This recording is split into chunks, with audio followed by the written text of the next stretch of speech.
beli kuota haji. Ya. Kuota haji reguler dan kuota haji khusus. Ya.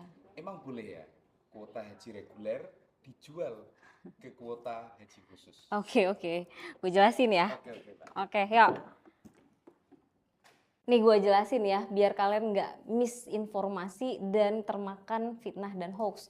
Yang namanya jamaah haji Indonesia itu bukan cuma haji reguler, haji khusus itu termasuk ke jamaah haji Indonesia karena dia kan juga masyarakat di Indonesia yang diklasifikasikan ke jamaah haji khusus. Pada saat 2024, melalui hubungan diplomasi presiden dengan kerajaan Arab Saudi ketika seluruh persyaratan administrasi pelunasan jamaah pokok itu sudah selesai. Kalau kalian lihat sekarang nih, kita sudah tahu jumlah kuota kita berapa karena jumlah kuota dasar itu sudah ditentukan 221.000. Nah, ini hak kita nih. Ini hak kita gitu. Ini hak jamaah haji. Regulernya 92%, khususnya 8%. Nah, ini 92% dan regulernya khususnya 8%. Ini kuota dasar. Ini sudah hak. Nah, sehingga ketika seluruh administrasi ini selesai, maka berdasarkan komunikasi diplomasi presiden dengan kerajaan Arab Saudi, dapatlah tuh kuota. Karena ini udah clear, Arab Saudi bilang udah clear. Oke, gua kasih nih kuota tambahan 20.000. Sifatnya adalah tambahan. Oke, sifatnya tambahan. Presiden kemudian menyampaikan kepada Kementerian Agama, ini di-exercise. Mungkin tidak. Dilakukanlah beberapa simulasi, dilakukan beberapa exercise dengan berbagai skema gitu ya. 20.000. Di tahun-tahun yang sebelumnya 2023 itu 8.000. Yang terbesar loh ini kuota tambahan terbesar sehingga kemudian diundang oleh Saudi untuk melakukan simulasi ya. Karena perlu diingat ya, urusan haji ini itu bukan urusan domestik kita aja. Itu urusan kita bersama-sama dengan tuan rumah yaitu Saudi. Nah, perlu kalian tahu, Saudi itu setiap tahun selalu bikin kebijakan baru. Kebijakan terkait dengan penyelenggaraan haji ya dia pasti melihat dari sisi kenyamanan jamaah, infrastruktur dan lain sebagainya karena beberapa kali kan perbaikan. Nah, sehingga di tahun 2024 nih ada kebijakan baru yang namanya zonasi. Nah, sebelum-sebelumnya nggak ada nih. Di dalam kebijakan zonasi, Mina, ini orang kalau belum pernah haji belum tahu nih gambaran di Mina itu. Makanya muncul bahasa kenapa yang 92,8% ini pada akhirnya jadi 50 untuk tambahan. Kan ini pertanyaannya. Why? Kenapa? Nah, ini gue jelasin. Mina itu luasannya segitu-gitu aja, tidak pernah bertambah Mina. Sehingga perlu dihitung. Perlu ada simulasi kalau ada penambahan. Kalau sesuai dengan 92.000 artinya ada 18.400 jamaah reguler ya yang harus ditambahkan dengan kuota tambahan ini. Mungkin enggak? Karena dari yang udah kayaknya kita maksimal di 8.000. Itu aja waktu itu sudah pernah ada insiden. Sampai anggota dewan bilang hati-hati dengan over capacity di Mina gitu. Sehingga dilakukanlah simulasi. Nah, dengan kebijakan zonasi di Mina ini, Mina dibagi menjadi 5 zona. Ya. Jadi Arab bilang kalau zonanya semakin dekat dengan Jamarot, tempat orang lempar jumroh tuh, maka harga zonanya tambah mahal. Begitu dilihat dan dihitung, anggaran yang paling cocok untuk haji reguler cuma mampu di zona 3 dan zona 4. Ini untuk haji reguler. Yang orang-orang perlu tahu, harga haji reguler itu harga realnya misalnya let's say 39 juta. Yang dibayar oleh jamaah berapa? Itu paling kalau nggak salah saya 56 juta. Sisa 30-an juta ini itu disubsidi melalui dana kelola haji yang dikelola di BPKH. Ya, oke. Nah, sehingga hanya mampu di 3 dan 4 dengan kapasitas anggaran ini loh. Terus kita lihat lagi, oke 3-4 cukup nggak kapasitasnya? Balik lagi, Mina tadi nggak pernah bertambah, segitu-gitu aja. Tambah lagi waktu itu ada pengerjaan perbaikan gitu ya, sehingga ada luasan-luasan yang berkurang dari pemanfaatan space di Mina. Sehingga Saudi bilang dari hitung-hitungan 34 ini nggak bisa. Tadinya kasur kalau nggak salah 90 cm, kalau dibagi lagi, ditumpuk lagi jamaah ke sana, maksimal itu cuma bisa 10.000 masuk ke zona 3 dan 4 untuk kuota tambahan. Oke, 10.000-nya lagi gimana? Kan tadi 20.000 nih, 10.000-nya lagi gimana? Saudi bilang, oh ada nih di zona 1 dan zona 2 ya. Zona 1 dan zona 2 ini masih longgar, masih ada space-nya. Ini paling dekat dengan Jamarot. Oke, biayanya berapa? Biayanya yang zona 2 itu 200 juta, yang zona di atas 2 atau zona 1 itu di atas 200 juta. Gimana membiayai ini dengan anggaran segini? Nggak masuk nih, nggak match. Ya, sehingga pada saat ini Menak melakukan negosiasi. Kurang dong harga ini. Semoga bisa agar yang 10.000 ini bisa masuk ke zona 1 dan 2 atau zona 2 aja deh. Saudi bilang nggak bisa karena itu sudah harga yang berlaku secara internasional. Nanti negara-negara lain marah dong.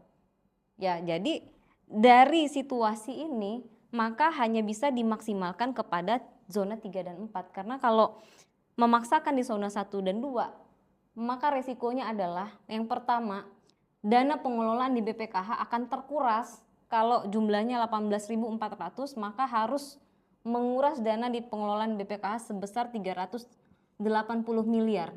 Kalau 18.400. Kalau 10.000, 330-an miliar dana BPKH yang terkuras untuk kuota tambahan. Tapi itu pun beresiko. Kalau dana pengelolaan ini goyang, maka ada resikonya uang BIP setoran awal jamaah tahun berikutnya bisa naik. Nanti kalau naik ribut lagi gitu kan. Atau dibebankan biaya tambahan kepada jamaah haji reguler yang menggunakan kuota tambahan. Pasti nggak mau, pasti nggak adil gitu ya. Atau ditumpuk lagi aja nih di 34, 10.000 ditambah lagi 10.000. Wah, ini tentu sangat beresiko dengan keselamatan jamaah. Bagaimana bisa? Emang jamaah itu kasur yang 80 cm setelah dihitung dengan di zona 34 nambah 10.000, mau berapa senti itu kasur? Atau bagaimana kasurnya ditumpuk ke atas gitu? Atau jamaah berdiri aja tuh, nggak usah tidur? Kan nggak mungkin. Prioritas dari Kementerian Agama adalah memastikan keselamatan jamaah, bukan cuma sekedar memberangkatkan. Kan ini mau ngeberangkatin haji, bukan mau memberangkatkan orang ke liang kubur gitu. Sehingga prioritas itulah yang membuat Kementerian Agama memandang oke, berarti maksimal haji reguler hanya bisa ditambah 10.000. Ini penambahan loh yang semestinya tidak ada. Kalau pada saat itu Menak lamban ya memenuhi administrasi untuk haji kuota pokok, maka tidak akan ada ruang diplomasi.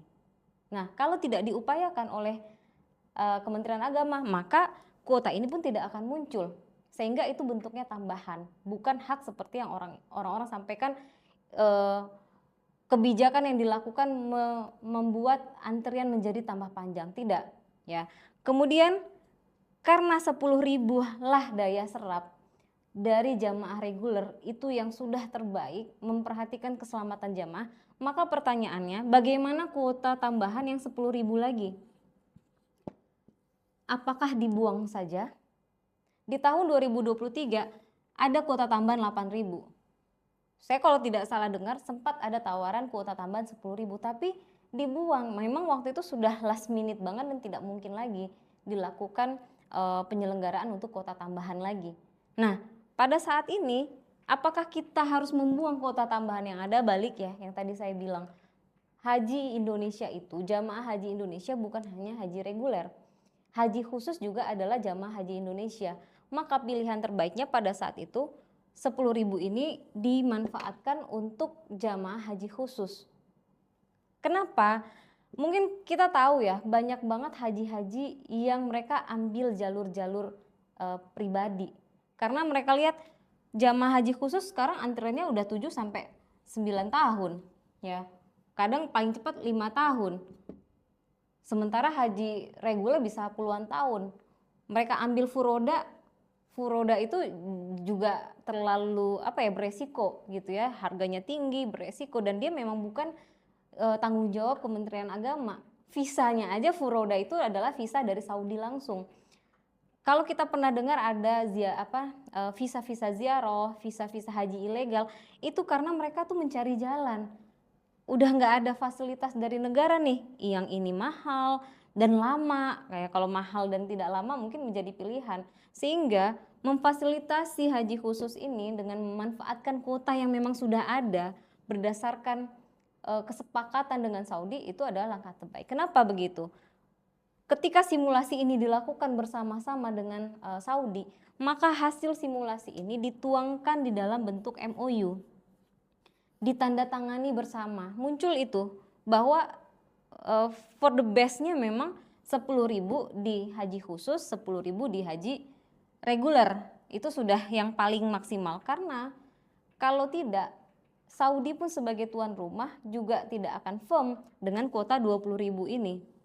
Kalau kalian berpikir Saudi menawarkan kuota, pasti udah mikirin juga gitu ya, terkait dengan akomodasi atau daya tampung terhadap jamaah. Saudi kan juga berpikir bisnis, karena sejak awal sebenarnya Saudi memang melihat potensi diambilnya zona 1 dan 2. Buat Saudi so easy, Indonesia ambil silahkan yang ini, kalau Indonesia tidak ambil banyak negara-negara lain yang menanti itu.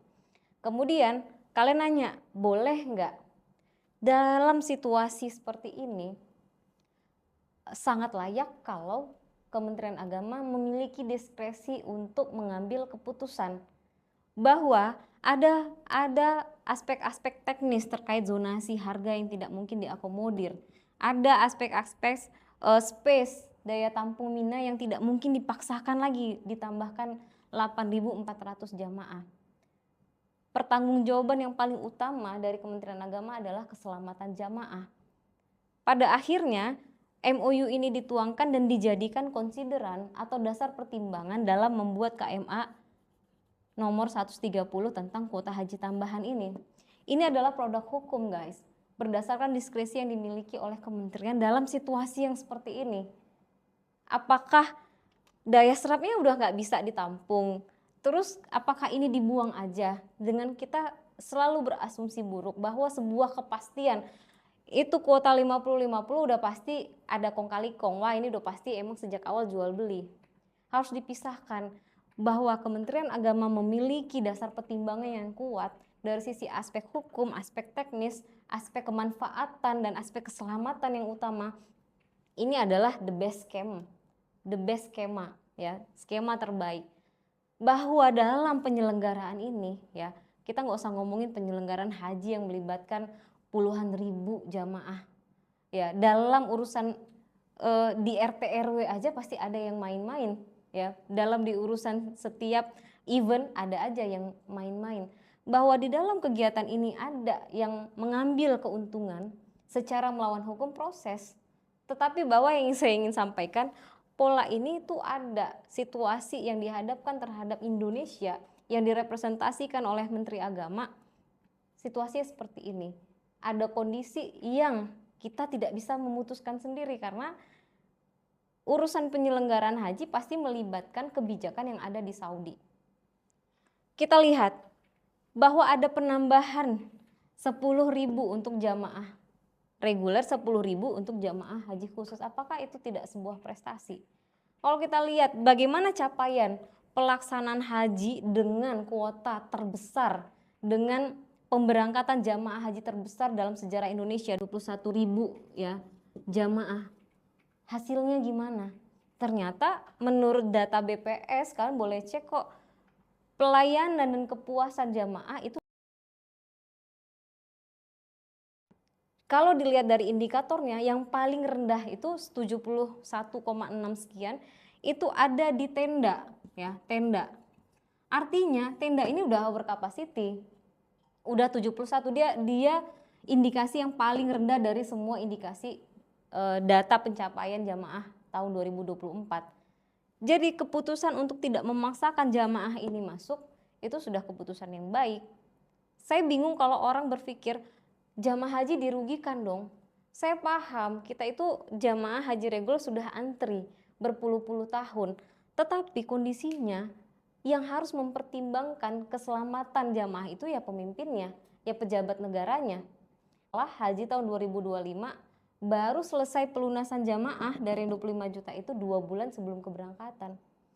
Dengan semua dinamika dan persoalan dan keputusan yang harus segera cepat diambil oleh Kementerian Agama, pada akhirnya ada situasi ini, dan ini sangat bisa ditunjukkan secara faktual, ada datanya, ada dokumentasinya, ada situasinya. Indonesia memberangkatkan jamaah haji setelah 221.000 ini memberangkatkan let's say 15.000 aja jamaah dengan kuota tambahan.